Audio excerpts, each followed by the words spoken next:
Kembali lagi, kali ini kita akan membahas mengenai kontraksi otot.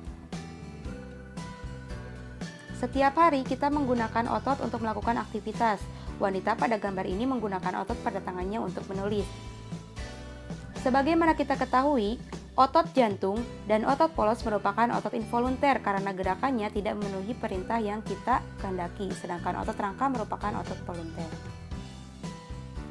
Otot rangka terdiri dari kumpulan serat otot yang berbentuk silindris panjang dan mengandung beberapa nukleus.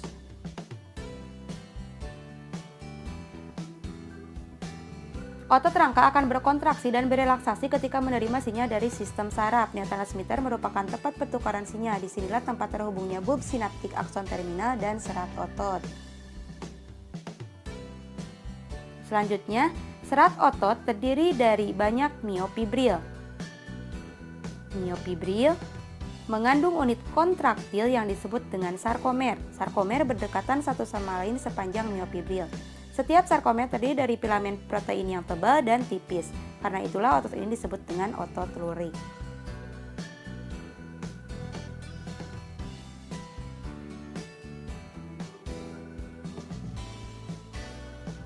Protein yang tebal tersusun dari protein miosin dan bagian tengah yang membagi daerah ini disebut dengan garis M. Filamen yang tipis tersusun dari protein aktin. Garis potongnya disebut dengan garis Z.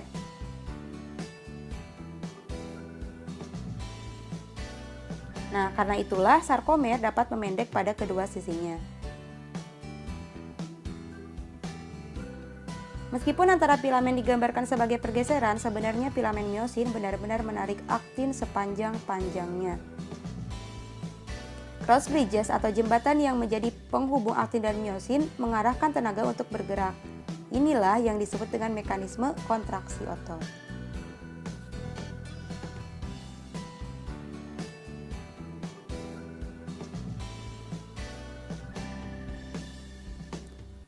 Kontraksi otot dimulai ketika ATP yang menempel di miosin dihidrolisis menjadi ADP dan fosfat.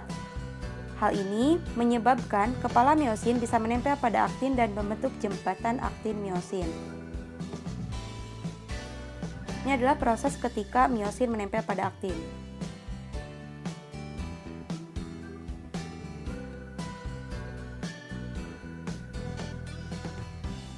Selanjutnya, ADP dan fosfat akan dilepas, namun miosin akan tetap melekat pada aktin sampai datang lagi ATP yang baru yang menempel di miosin.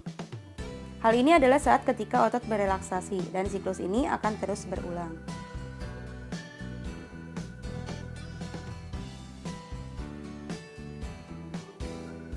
Kontraksi otot dikontrol oleh ion kalsium. Filamen aktin akan berasosiasi dengan protein tambahan, yaitu troponin dan tropomyosin.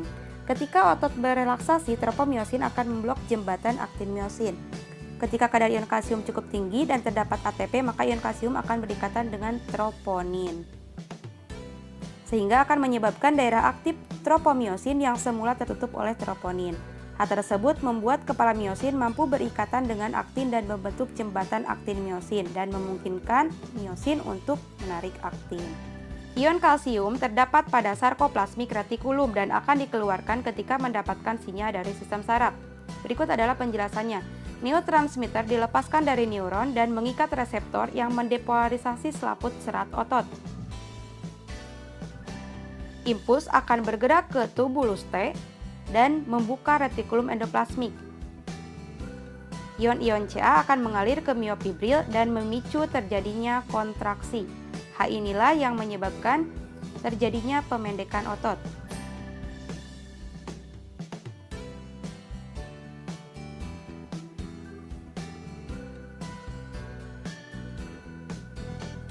Selanjutnya, ketika otot menghasilkan kekuatan yang cukup untuk menggerakkan, maka memungkinkan wanita pada gambar untuk menulis. Sekian, terima kasih.